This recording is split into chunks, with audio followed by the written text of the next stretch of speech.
Hello and welcome back to the Armchair QBs. I'm your host Calum Buchan. Dan is with me as ever, and this week we're going to be spending some time breaking down the madness that is going on with the quarterback situations around the NFL. And mainly the draft. 23 days, 5 hours, 2 minutes, and 45 seconds as we record until the draft. But really, that's what's causing all the difficulty now with all the QB landing spots. Yeah, and I think things have really kicked into high gear with our first topic, which was the San Francisco trading all the way up to number 3. Yeah, well, we're kind of a week late trying to cover this topic because unfortunately, we have ordinary lives. As ordinary people who comment on the NFL, and weren't able to record last week due to unforeseen circumstances. But this, was the most exciting thing that's happened in around about 3 months. And I include the playoffs. I include the playoffs in that. This trade, truly, showed that we are in draft season. And I remember saying about the time of the Stafford trade, that I was expecting a big move by somebody up into the top 5, and it would be about the third week of March. So I wasn't far off with that, and a big trade it was as well. Yeah, and it certainly was a bold move. I think it puts to bed for the narrative that the Dolphins will be looking to take a quarterback. I think they seem to be happy with Tua, but now it's what are the 49ers going to do with that third pick that's got everybody scratching their chins. So let's just kind of break it down again. The 49ers moved up from 12 to 3 by giving the Dolphins this year's first, next year's first, and the year after that's first. So all in all, supposedly 3 first-round picks, although to me I only count 2. 2 future firsts and a third-round pick this year, and the Dolphins moved back to 12. They obviously thereafter flipped one of the picks that San Francisco gave them with Philadelphia to get back up to 6 to keep them in the running for.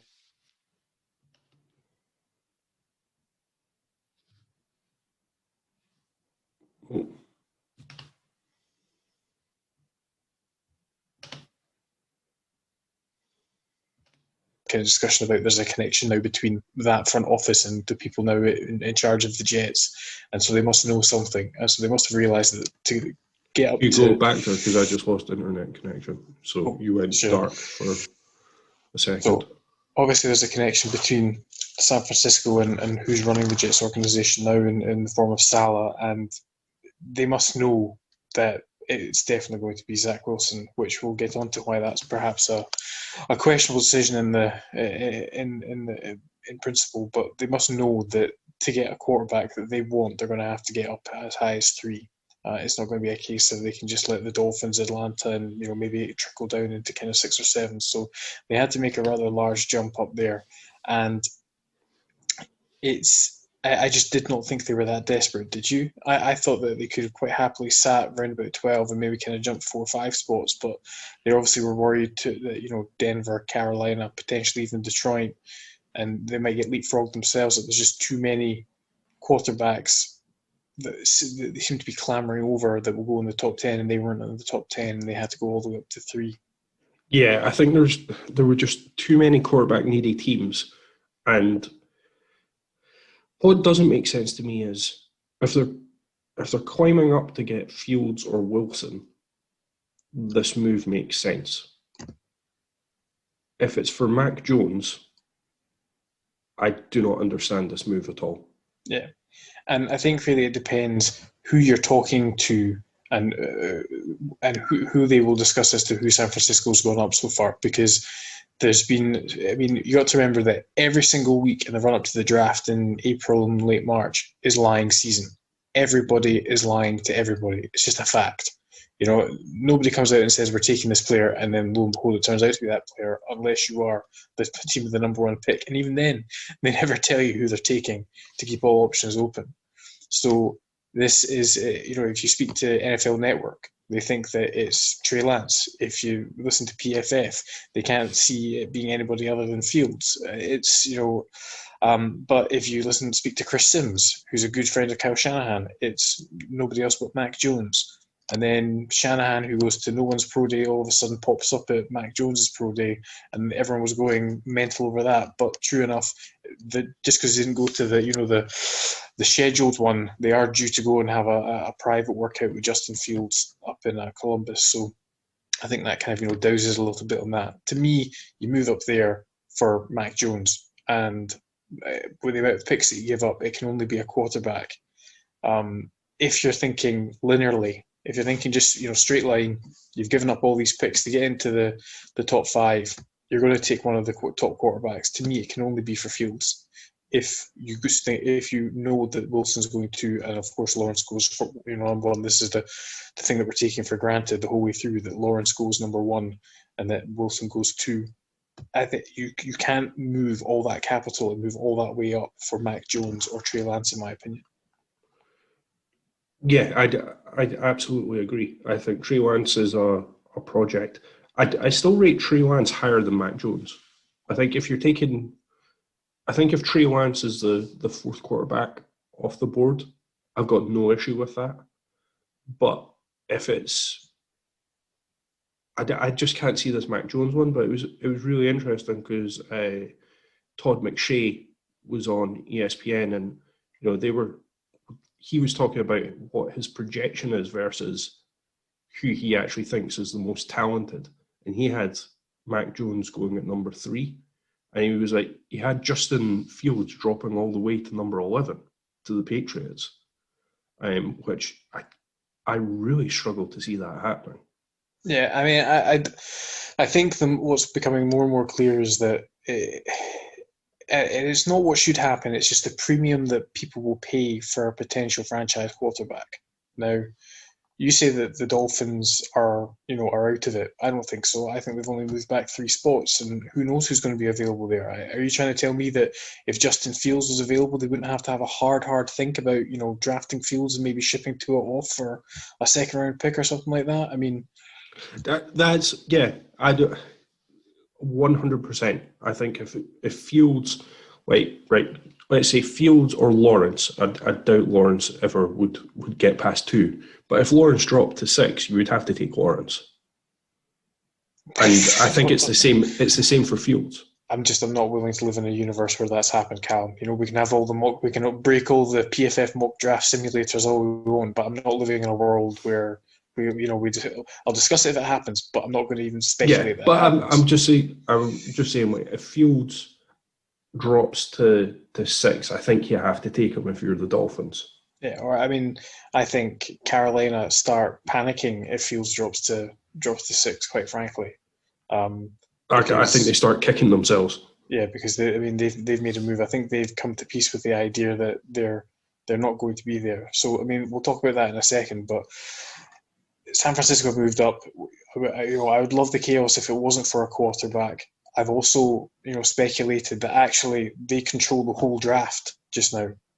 And privately and publicly, I'm not going to say it and sound like an absolute conspiracy nut, so tinfoil hats on. At 12, they can do nothing, and they've given up 2 firsts essentially to get to number 3. But at number 3, they can hold the whole of the draft to ransom through the top 10. And I've spoken to you saying that the San Francisco were the team who flipped from 2 to 3 to allow the Bears to get Trubisky. I can see them doing a similar situation to Atlanta. Atlanta could move up, and to get who they wanted. And then they sit at 4. They've then able to hold, the Cincinnati Bengals over a barrel. Say Miami might want, Penny Sewell or one of the tackles. They can flip up to that. Detroit all of a sudden get a bit nervous. Carolina before they traded for Darnold, again, that would be a spot they would want to go. And I could, legitimately see a possibility that at 3, having given up 2 firsts, the 49ers now controlling the draft and being able to drop back, 3-4 times before they would get to number 12 again and accumulating draft capital on potential players and just controlling the draft. I mean, that is proper tinfoil hat stuff, but it's, to me, it's a little bit more interesting than the normality of they've traded up 3 firsts to go get maybe the 3rd best quarterback in this draft, which, again, overall, people are paying a premium for the quarterback. I think other than Lawrence, none of these quarterbacks should be drafted in the top 10. I think other than Fields, none of these quarterbacks should be drafted between 10 and 20. And I certainly don't think that Mac Jones or Kyle Wilson, sorry, Mac Zach Jones, Wilson. or yeah, it was not Kyle Wilson, was the other cornerback that the Jets drafted a number of years ago, but Zach Wilson should be taken, they should be taken after 20. And to me, because Trey Lance is such a project, maybe bottom of the first, top of the second is where they should go. I just think all these players are going to be overdrafted, and we shouldn't get away from the fact that, if 5 quarterbacks are taken in the top 10, there's just no way that 3 of them end up to be long-term starters. I don't think. The draft is just so unpredictable. And I mean, let's look at the 5 quarterbacks that were drafted in the Baker Mayfield draft. We're getting out of that with maybe 3 maybe 3 long-term starters. We're going to end up with Josh Allen, Baker Mayfield, and Jackson, essentially being the long-term starters out of that. But again, I wouldn't say that other than maybe Allen and Jackson, everybody's sold on Baker Mayfield being a long-term solution. So there was a draft with 5 quarterbacks taken throughout the whole of the first round, and it, pretty hit and miss. We're going to be in the same situation here. We're going to be able to talk ourselves into who's good, who's bad, and why they're going to be good. But they're all very different quarterbacks. But I just again think that trading all that capital to go up to 3, I don't know if it was really that necessary in the end. I think it kind of was, because of, if you look at where the market was at the time that they made the trade, they had to try and get in there to do it. At the time, it made sense. Yeah, no. I think they are now the masters of their own fortune. They're able to do whatever they want because they're at 3. And I say they control the draft. And, it's not ridiculous to say that they went up to 3 just on the speculation that Zach Wilson, say they love Zach Wilson. Who knows that we're all saying that the Jets are taking Zach Wilson, but no one's confirmed it. The Jets are at everyone's pro day. It just seems as though that's the narrative that's been built, and we're accepting it. But there's no guarantee that that's what's actually going to happen.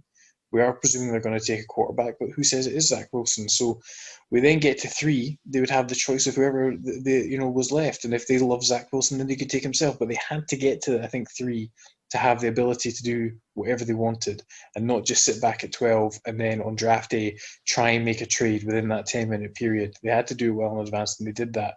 But I think overall in the future, when we look back at this, absent hitting it out the park with whoever's there at 3, giving up all that capital to go up there is still such a punt that we can't say that it's a good trade at this current time.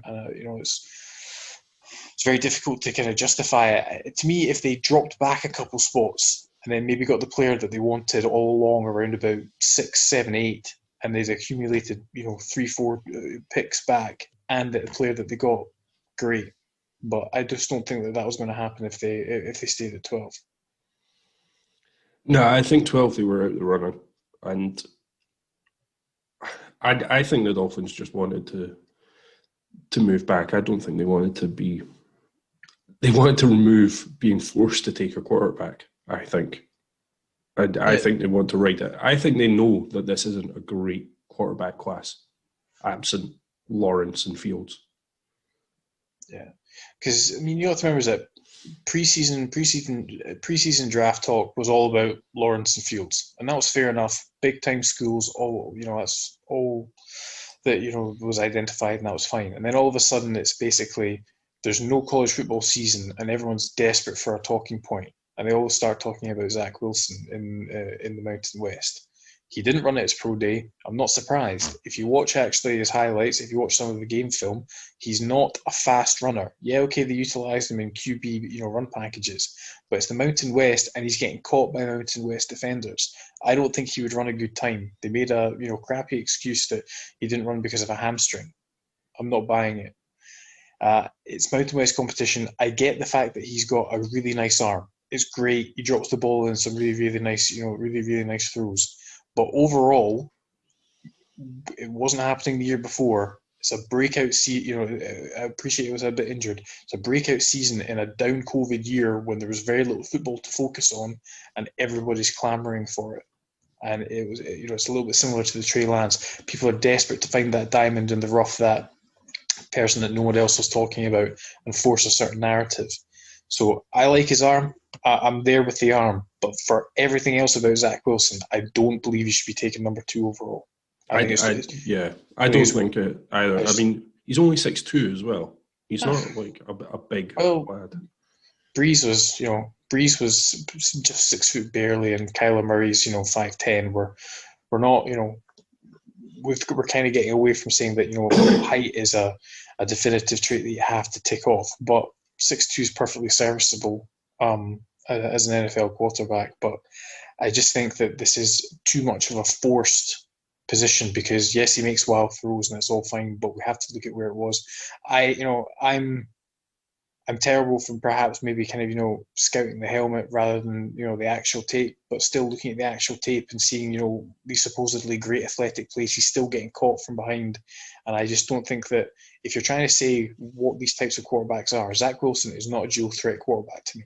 He's a guy that has mobility and can run, and that's fine. But so did Joe Burrow. But they're still two different players completely to me. I would still take Joe Burrow over Zach Wilson. No, I think that's completely fair. I guess because we've kind of segued into this anyway, and we are now talking about the quarterbacks for this year. The thing that befuddles me about Mac Jones, right, other than the talent that he has around him, what's the difference between him and Kyle Trask? Well, processing speed seems to be the buzz term that continually gets mentioned about Mac Jones. The fact that all the players that played with him say that he's better than Tua, and they say it instantly. And so they're saying if Tua's a top 5 pick, a top 6 pick, why can't Mac Jones be? Well, if you listen to our podcast in advance of the draft last year, you would have known that Tua wasn't a top 5 pick. And so far that's borne out. He shouldn't have been taken that high, because there were flaws with what he did. And much like you say, he had a great supporting cast. Mac Jones is not an athlete. We've talked previously about how very rarely in the NFL now can you really get away with an immobile quarterback. You need about, and we just mentioned his name, Joe Burrow, you need about his level of athleticism just to be able to get out. Mac Jones doesn't have that. And so it all comes down to his delivery and his processing speed. And that seems to be what apparently is, all the buzz about Mac Jones. He had a great cast of characters at Alabama, executed well with those, but in the end, it's the same system where, again, I looked at Tua and said, I don't think this is going to work out well. I look at Mac Jones, I think he's, of a similar ilk in that he's not as mobile as you would like. And yes, okay, he has a decent enough arm, but there's just something that's there that's not quite elite. And I certainly don't think it's a top 10 draft pick. I don't see him as a first round pick, and I don't know where this came. Like all of a sudden, he's just catapulted up. Well, the comps that you see are, again, limited. College football season. Alabama, do well, and it's all that is ever going to be talked about. You have a good Alabama quarterback. Oh, we must go high. He's got the kind, he seems to be, and this is why everyone's pegging him for, certainly on the NFL Network is pegging him to go to San Francisco, is that he seemingly has the, makeup of Matt Ryan, had a baby with Kirk Cousins and they made Mac Jones. And they seemingly, everybody wants to put that onto Kyle Shanahan because he loves Kirk Cousins and has tried to get Kirk Cousins for years. So I like Mac Jones, but I only like him where I can get him for value, not in the top 10, between kind of 20 and 30 would be where I'd be happy to take Mac Jones. I don't know. I just don't see it, unfortunately.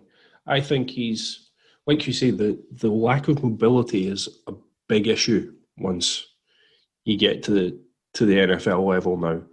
And okay, he's probably got good processing speed, and maybe Shanahan can do some things with him, but we see what happens when, the passing games get shut down and you've got to resort to the run and you don't have that mobility. We see it with Jared Goff.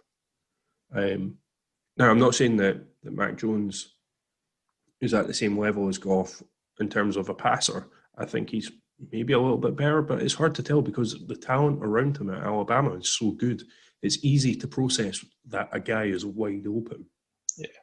So if we just talk about the kind of, what the kind of main differences are between Fields and Mac Jones at the moment. Because as I say, I don't really want to talk about Trey Lance. Now, if he turns out to be, the best quarterback in a generation, that's fine. I'm just not seeing it. He's not played for a year, so I just want to put him out of the conversation just now, because he's played one game out of a year, and even then, I still wasn't convinced. It just very much seemed to me that, again, everyone was trying desperately to find that diamond in the rough. And, coming out of North Dakota State, he was the next Carson Wentz story, but we all know how that worked out. And, everybody's desperate for the Josh Allen, Carson Wentz story. And I'll be honest, I've not seen enough film of him, so I can't speak without just it being what I've heard. I can only go on what people have.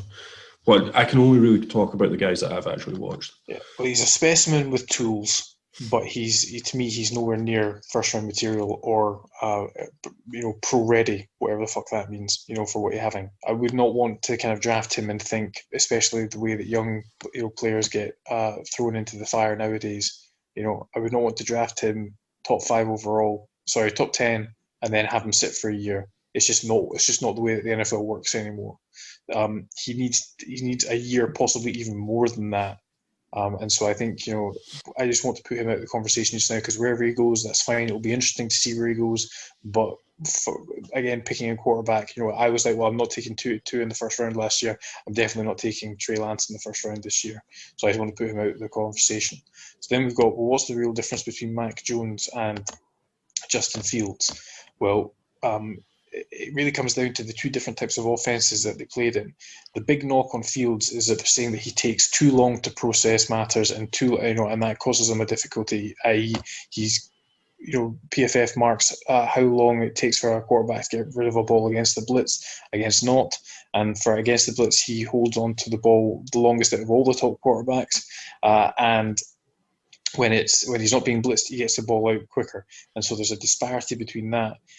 But in the Ohio State offense, they need things to develop.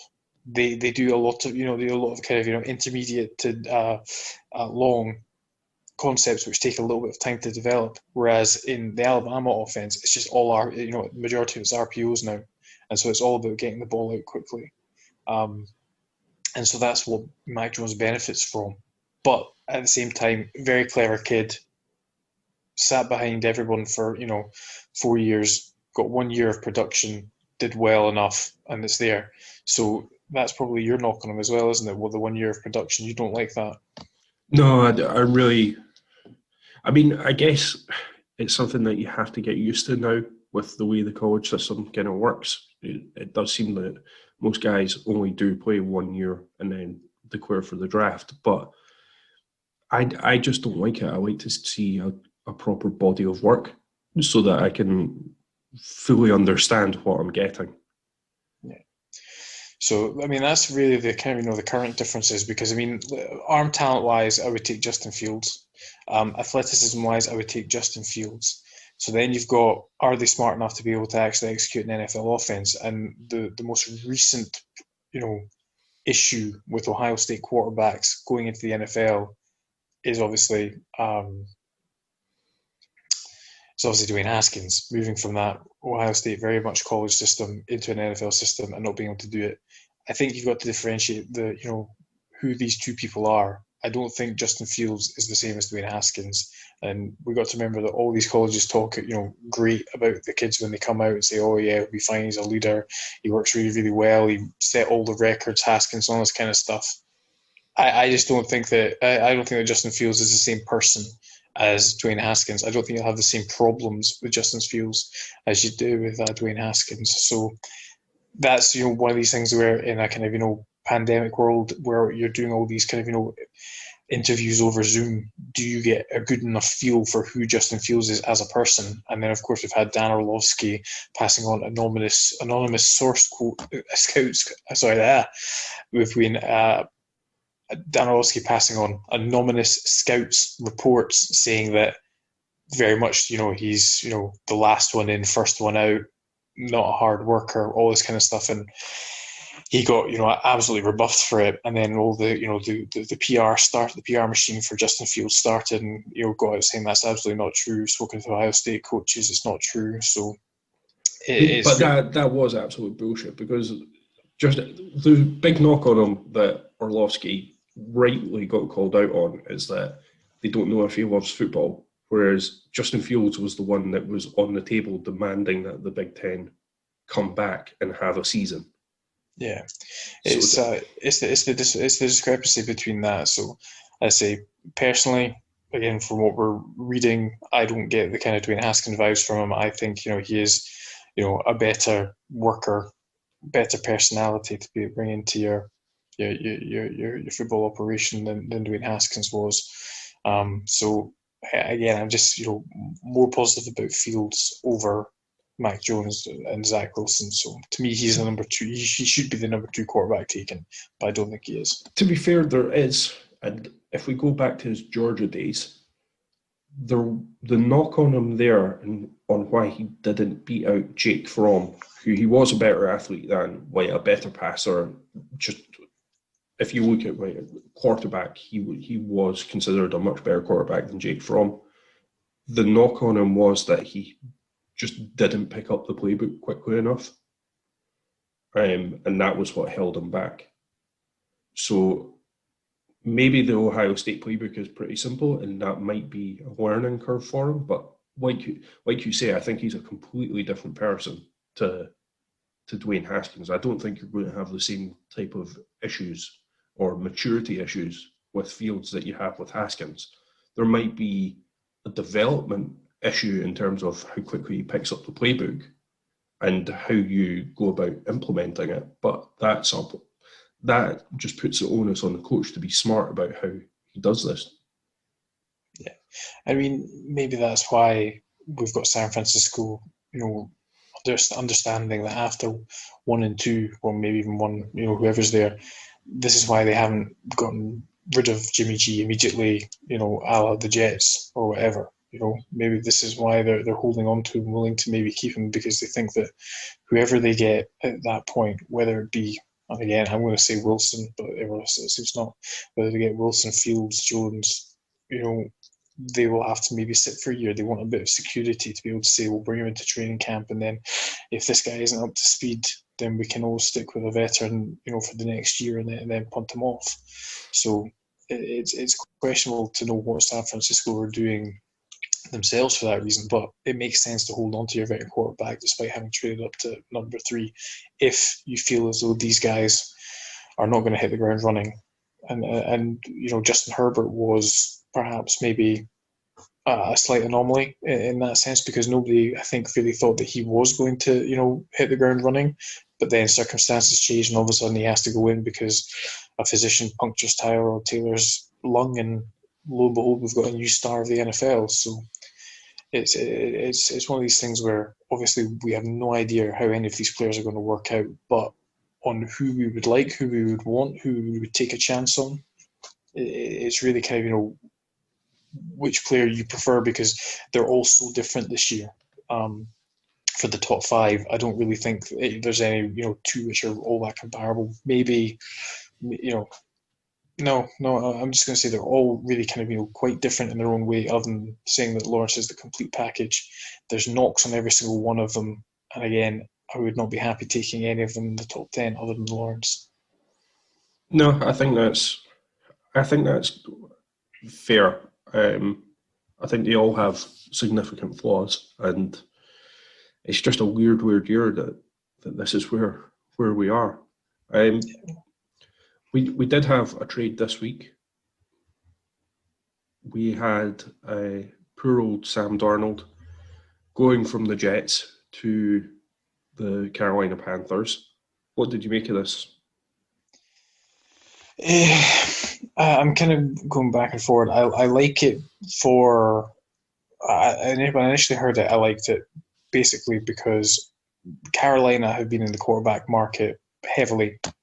Any quarterback moving, Carolina have been involved in it from Stafford onwards. From Stafford onwards. And one thing I think that they've realised is that the landscape has changed because of that 49ers trade. And whatever they wanted potentially to work out, by throwing picks for Watson, picks at the top 5 to be able to get a QB that they wanted for the future, this 49ers trade has essentially killed that. And so they've, taken a deep breath and thought, right, well, we still want to change our quarterback situation. We're not happy with Teddy Bridgewater. What are we going to do about it?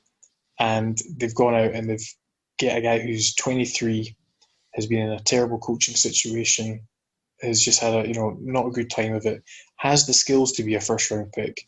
Whether he should have been picked third overall is a matter for somebody else, but has the skills to be a starting NFL quarterback and maybe just a fresh team. And what did you really give up for him? A sixth this year, a second next year, a second and a fourth next year. You drop back, in the second round this year or the first round next year, and you accumulate those picks back. It's absolutely, no real value given up to get a person who could potentially be your starter for another kind of 7-8 years. The difficulty is the money, because they're still having to pay Teddy on that ridiculous contract they gave him, and they've already picked up Darnold's 5th-year option, which means they're committed to him for 2 years financially. So they have a ridiculous amount of money going out on a position where only one person can start. And whilst they've agreed to let Teddy Bridgewater kind of discuss trades with other teams, I don't know who's going to take Teddy Bridgewater at his current contract number. I really don't. So it's all not clean. It's not pretty. But I think the overall net result for Carolina is probably a win because they didn't panic. They're not going to go up to 4 and take a Mac Jones. They're not going to go up to 4 or take a Lance. They've just decided that where they are at 8, they're probably better to get one of the best non-quarterback talents available. If Pitts dropped to them, I think they would be fucking ecstatic. I really doubt that he'll get there, though. And they're just going to be able to focus the resources on somewhere else now that they've seemingly sorted out their quarterback position for this upcoming year. Yeah, I think it's... I don't know. I'm a bit I'm a bit weird on this one. I'm not high on Darnold at all, and that's understandable. That is understandable. I just don't understand with all the holes that Carolina have, why the rush to make this trade? It's really, you know what I mean? Yeah, well, it really is. Nothing says we hate our current quarterback more than doing this trade. It's just quite simple. There's absolutely no doubt about it, is that when he has played in New York, he's shown flashes, but overall consistency has not been good. Okay? I'm not trying to say that Sam Darnold's misunderstood. I'm trying to say that what he's put on show has not been good enough. There are points where you can see why he was a top pick. And what Carolina have done is it's not sexy, because there's a lot of not baggage, but just unsatisfactory feelings towards Darnold. The mono, I'm seeing ghosts, the general malaise of play, and lack of excitement that came out of the Jets offense, which I don't think you can really attribute to him. So it's probably what it is that Carolina have looked around the league. They knew that the Jets were going to have to move on from Darnold, because it's clear they're going to take a quarterback who, I don't know. I'm not going to say it's Wilson, obviously, because I'm steadfast in that opinion right now. But the Jets have said that they're going to move him. The reality is that Carolina, I think, were the only ones really in the race wanting to trade for him. And so people say, well, why don't you wait? Well, the problem is that you wait, it's going to be after the draft. You need a little bit of certainty now going into the draft what you're doing at that position. So they had to make the trade. That's fine.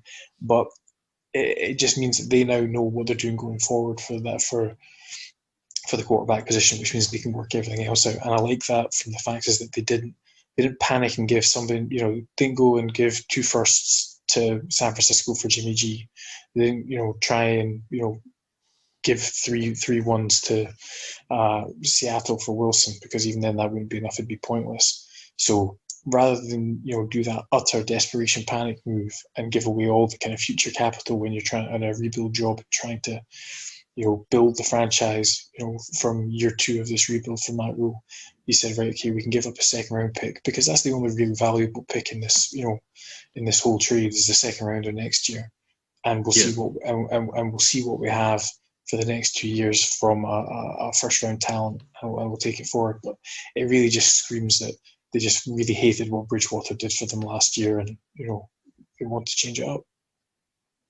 No, I guess it makes sense. It's just I don't see Sam Darnold as that guy. There is nothing that he has shown that. Well, he has these flashy throws every once in a while in a game, and all of a sudden, it makes a great GIF or GIF, and for some reason that's just inflated his value, in my opinion. I don't know if it's inflated value. I think, this was the price to get him. As we've always said, people are worth the price that they're willing to pay. Now, others might not do it, but this was a price that Carolina was willing to pay. And again, it's not 2 firsts and other relative. It's not 2 firsts and a second and a fourth or anything like that. Really, for me, it's just a second next year that they've given up, because I'm pretty sure that they're going to claw back that 6th round and 4th round pick later on. But what teams often will do is that they look at their own evaluation of the player when he was coming into the draft, and they see that, and then they try and track what's happened over the last couple of years, and they say, you know what, he's still at that baseline. He's only 23. I mean, I think he's only like 6 months old. I think he's only 6 months older than Joe Burrow or something like that. Yeah, he's a very, very young quarterback still, and you managed to get quite a lot of nice production. Not the production you wanted, but nice enough production out of Teddy Bridgewater to make your team competitive throughout the year. But you're saying that the quarterback position was what was also holding you back, and you think that this guy will be able to fulfill that vision that they will see he's got.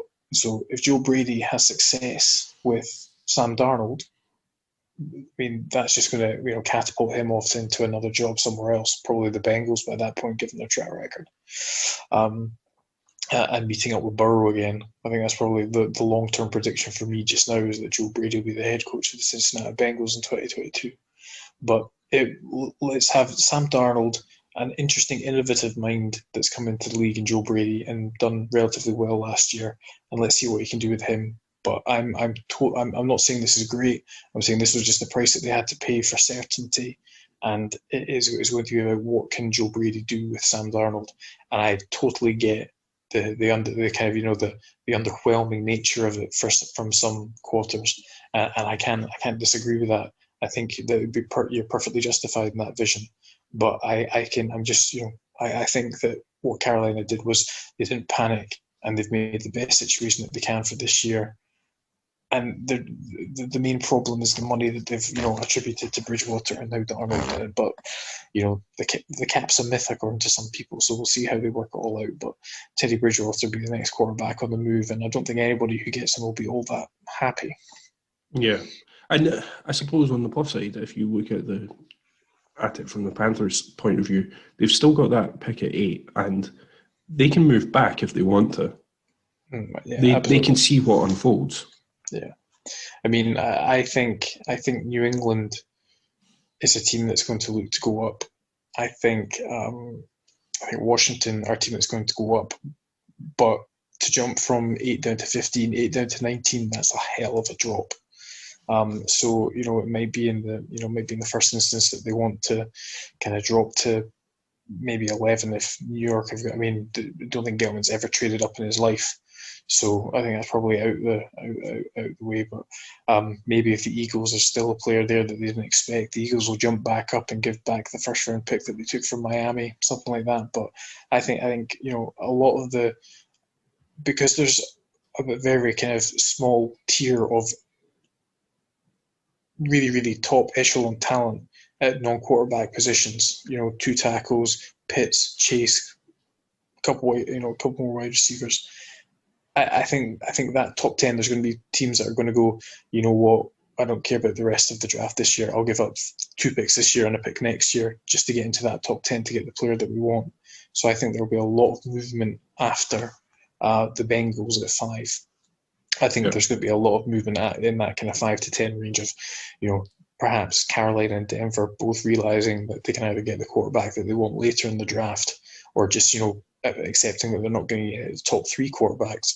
They would be available to kind of, move back and move around and then maybe move up themselves. But so after 5, I would expect a lot of trading into the top 10 this year.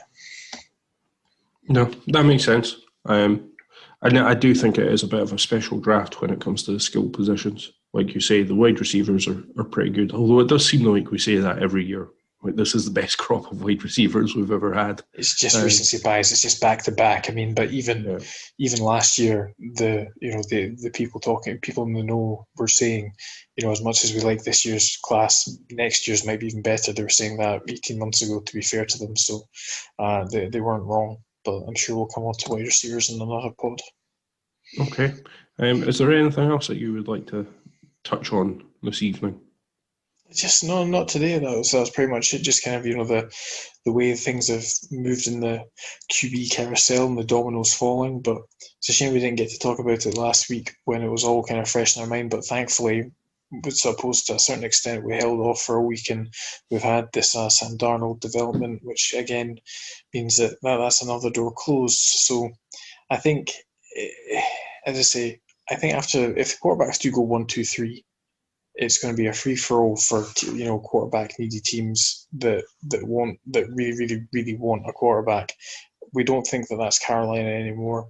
Denver still seem to be in the mix, so they might have lucked into whoever's 4th or 5th.